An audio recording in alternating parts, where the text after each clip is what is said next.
Welcome to Open Source News. I am your brother and your host, BCP. I'm smiling right now because, first of all, I live in the greatest country on God's green earth, this great republic known as the United States of America. Boy, do we have a lot of problems, from emanating from the Oval Office to governor's mansions and a very corrupt legislature. But still, folks, being positive, I still would rather live here than anywhere else.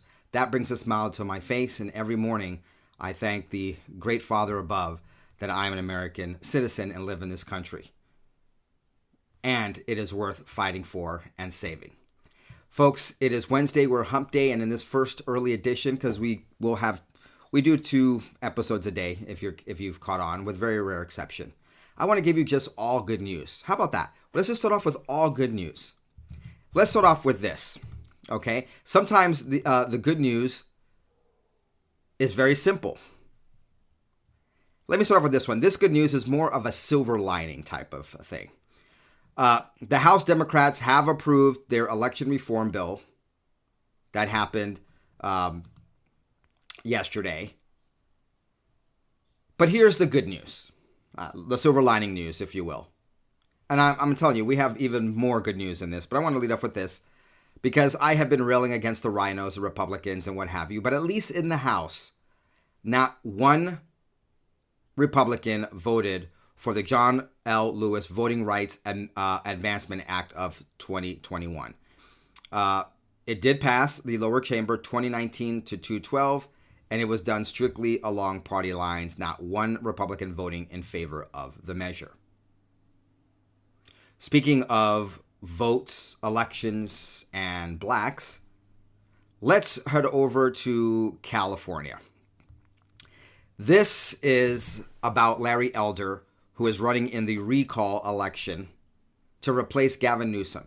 For those outside of California, this actually is good news. Let me explain why. This is showing the power, or the lack of the man that we are told got 81 million votes, historic amount of votes, and a historic win, though not the largest one, I believe, electoral college-wise.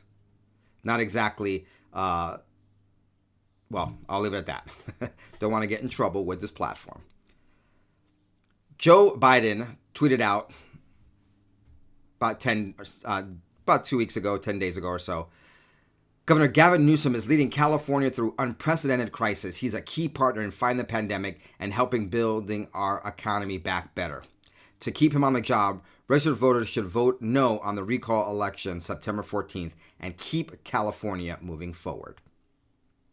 It's also in the news that the former senator from California and Joey's running mate, Ms. Harris, is also going to be in California on Friday, stumping for and campaigning against the recall and keeping Gavin Newsom in.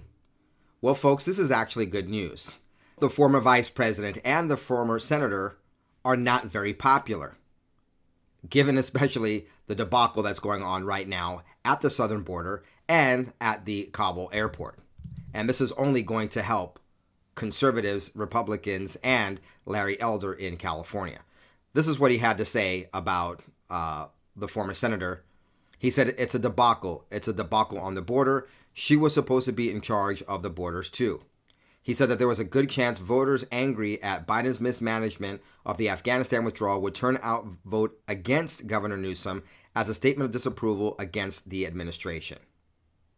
So the failures, unfortunately, we don't want to celebrate the failures coming from this regime of the former vice president, but it is so bad that it's just going to help Larry Elder win the rest of the governor or the gubernatorial term of one Gavin Newsom. Of course, that's assuming that there's no monkey business going on. Speaking of monkey business and Joey, let's talk about puppy business. This is good news.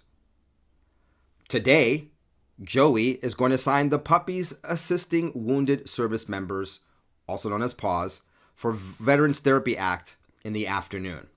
And the good news is, this is all that Joey has planned today. That's right, we have a debacle going on in Afghanistan, and he's not making himself available. This is the only thing he has on the schedule for today, Wednesday, and press is not even allowed to this signing. Why is this good news?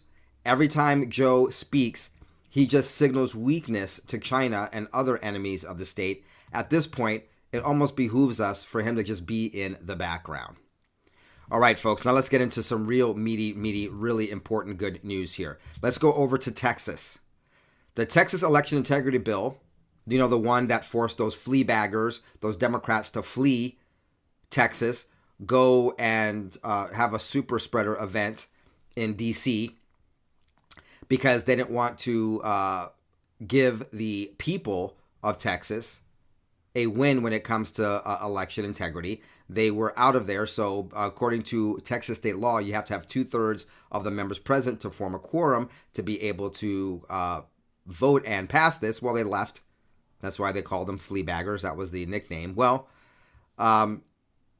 the Texas election integrity bill that had prompted those Democrat legislators to flee is back on track. There's enough Democrats that have returned to the state capitol to establish a quorum. Under the House rules, 2/3 of the chamber's members must be present to meet quorum, the number of lawmakers needed to move legislation.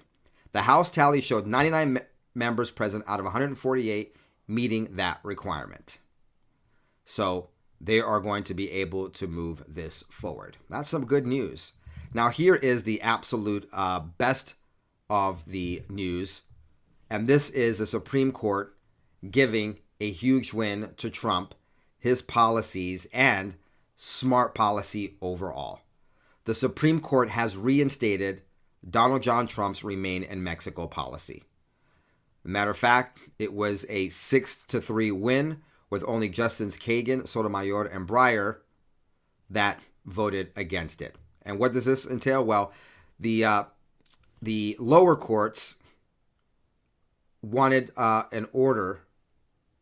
Well, let me just read this to you. The U.S. Supreme Court refused to block a court order requiring the Biden administration to reinstate a Trump-era immigration known as the Remain in Mexico policy. The policy, implemented by former President Donald John Trump, requires asylum seekers at the southern border to stay in Mexico while they await hearings in the U.S. courtrooms to determine their eligibility status.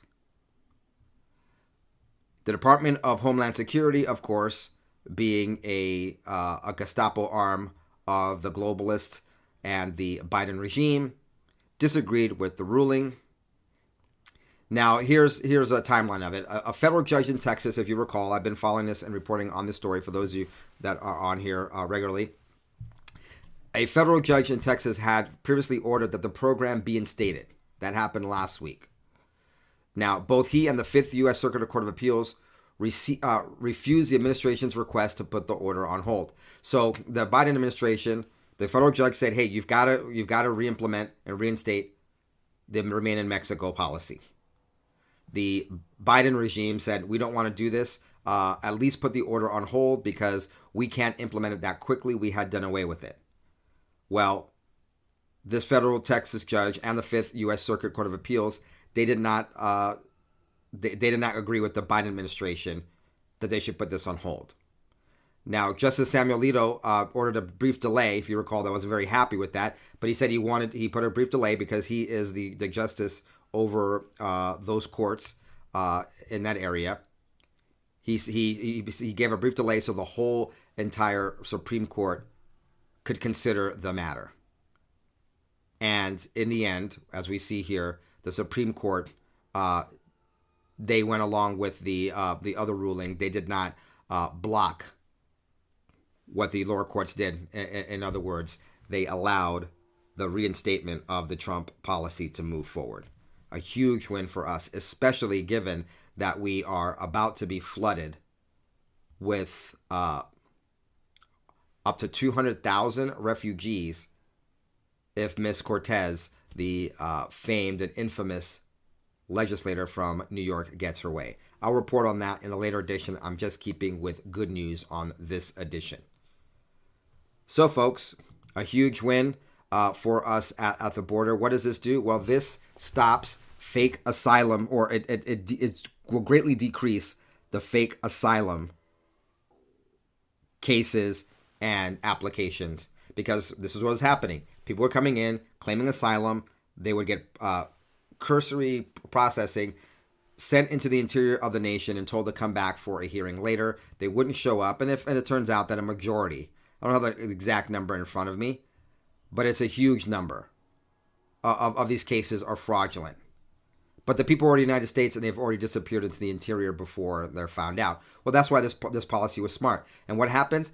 Well, people who are coming into the United States think that they can do that with false asylum claims. They just don't come because they don't want to stay in Mexico. They'd rather be in their home countries of, who knows, Guatemala, El Salvador, Honduras, than sit in Mexico, which, yes, they speak the same language, but they have no friends, they have no family. It is not their country. Waiting for an asylum claim, knowing that it's bogus and it's going to get rejected, they're going to have to go home anyway.